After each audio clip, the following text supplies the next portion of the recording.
Hey guys, what's going on? Matt here, and welcome back to the Black Ops 3 Mod Tools scripting series. So, in this video, we're going to be going over how to do an item pickup and also how to place that item down. So, in this case, it's going to be this book over on this table. We're going to be basically picking this up when we go over to the trigger. It'll, of course, disappear, and then the player will be able to then place it over on this table. That is basically going to be the whole part of this. It's quite a simple script. It's simply just basically delete this model and then basically spawning one over here. Purposes of this is to show you how to actually spawn in a model, and I guess for any other sort of Easter egg step that you may be scripting, you can sort of expand on. So all I've gone ahead and done over in Radiant just ahead of time is set up. I'll just show you the KVPs for this as well. I've set up a trigger. They're both exactly the same. We've got the hint no icon on. I haven't given them a target name yet or anything like that. Then we have a script model, which is just this this book, the Kunorium. Again, nothing sort of entered onto it apart from I've made it into a script model. And then we've got this script struct over here. If you don't know how to get a script struct, all you need to do is go over to Entity Browser and go down to Script, and you'll see you got struct just down here. All that's going to allow us to do is that when we're sort of targeting, I guess, this model, we can obviously target it through the trigger. But on this one, we can target, an entity, and then that then will allow us to sort of spawn this book on this entity. And of course, this is going to be invisible in game. So, first things first is to, of course, get this just sort of set up, and everything sort of linked together, and then we can jump into the script and actually make it. So first of all, I'm going to grab this trigger and this book, just press W. So that means now this is going to be targeting this. So we can just sort of, target it based on that. Nice and easy. And exactly the same over to this one. Just pressing W. So do the trigger, then the strut, and then W between them. That'll link them two together. Next, what we need to do is actually enter the KVP for the triggers themselves. So I'm just going to be calling this maybe item pickup maybe. Like so, item pickup and maybe place item. There we go. So now, of course, we can use these in the script to interact with. So that is pretty much it now for the Radiant side. I'm going to go ahead and just hit save on that. We'll open up the script. And all I've got here is my main sort of map GSC and the dot zone. Just a quick reminder for any of you who may not know how to get all of this. Let's bring that over. Over in the Black Ops 3 route, you can go down to user maps. You can go to your map name. In this case, it's test scripting. You can go into scripts, ZM, and you can see there I've got my map name, sort of .gsc. You can go back a few folders and go to zone source, and that's where you'll be getting your .zone from. Simple as that. I'm keeping this all in the main script. I'm not putting this into its own script file, just for simplicity. I think the entire thing is probably going to be around 10 to 15 lines. It's really not particularly complex. So let's actually set this, I guess, function up. So just underneath user map main, let's do a level thread.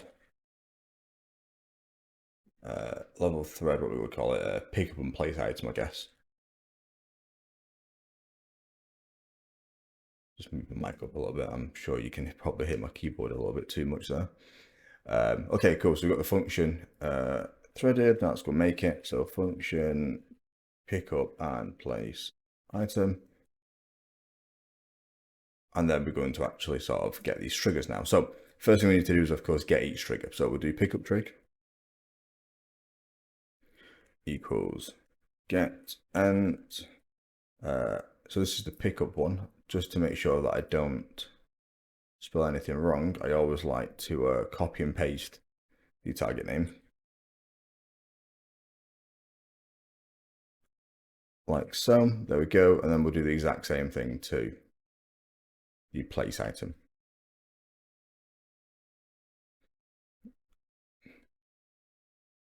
Did I do trig at the end? I did, yeah. So place trig.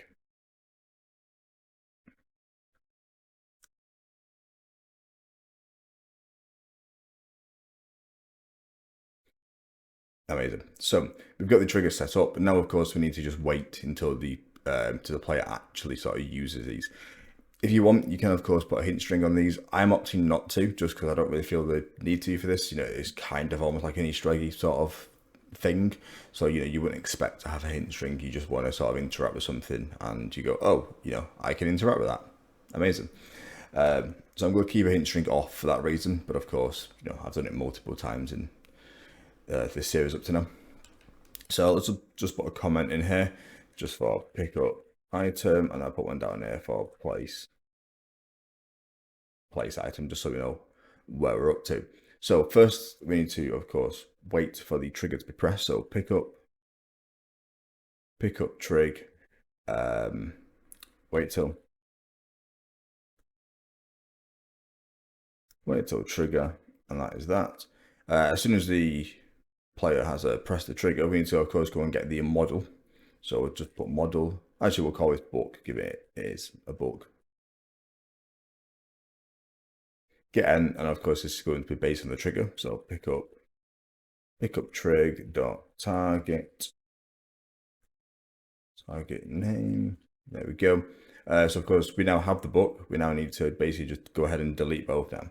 The reason why you have to delete this once you've already got the item is because of course we're using .target on the trigger, so you can't delete it before you have it. So pick up trig, delete, and book, delete. Awesome. So next, actually, let's place the item down, which of course is kind of, you know, the whole point of this video now. So we're going to do pretty much the same thing. We just will wait for the trigger. So place, trig, wait till.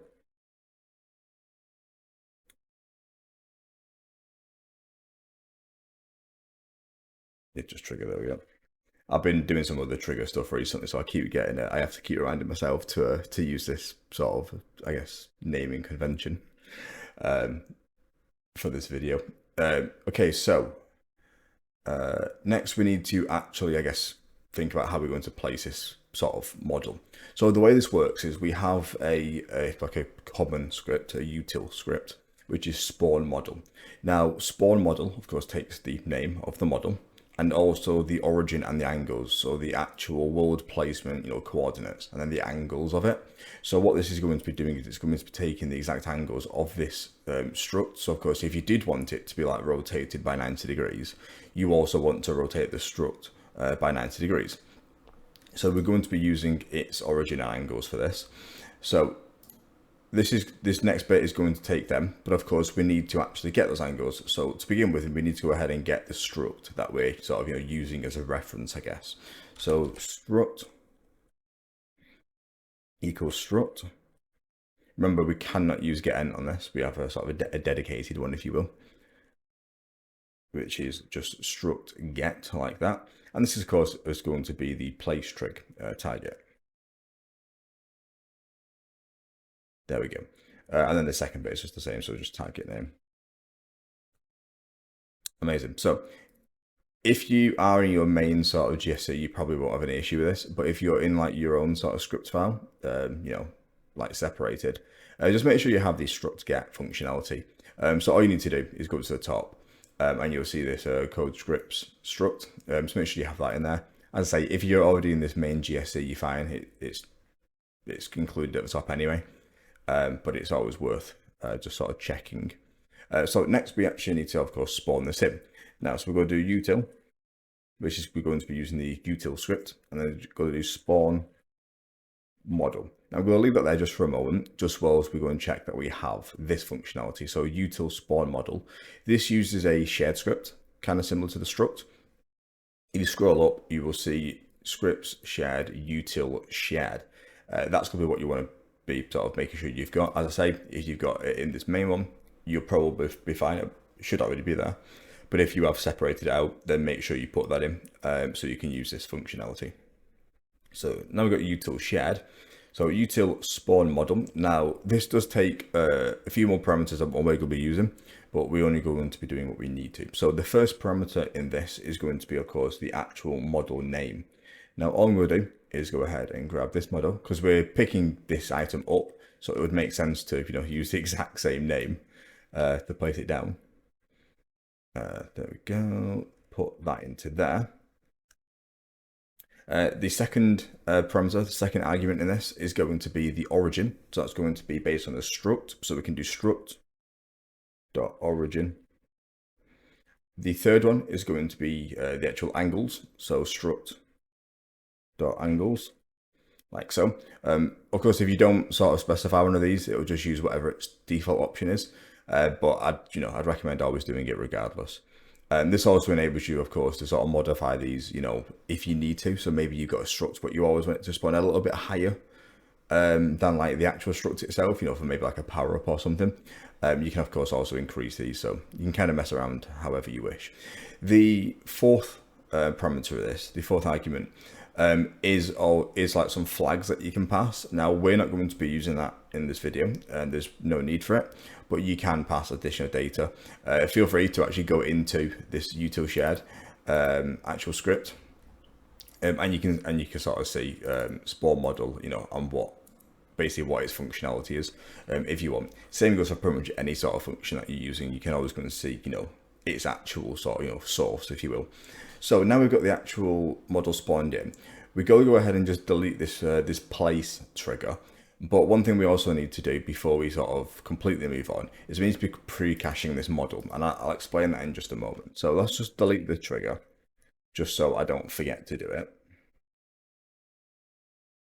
because I would definitely have forgotten to do that. Okay, so because we're spawning in a model, you probably can just spawn it in.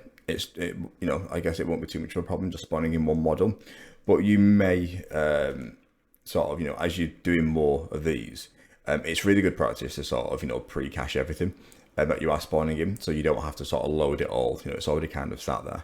So all we do to this, really easy, just at the top of this GSC, literally just at the bottom of all the using statements, we're going to do hashtag pre-cache.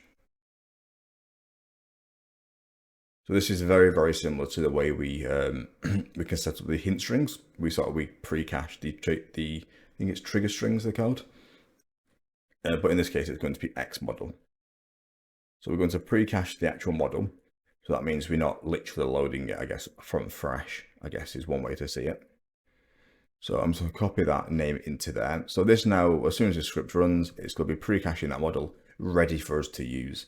So I guess, you won't have any sort of, frame rate dip, performance issues, stuff like that. That's the sort of thing that this helps with.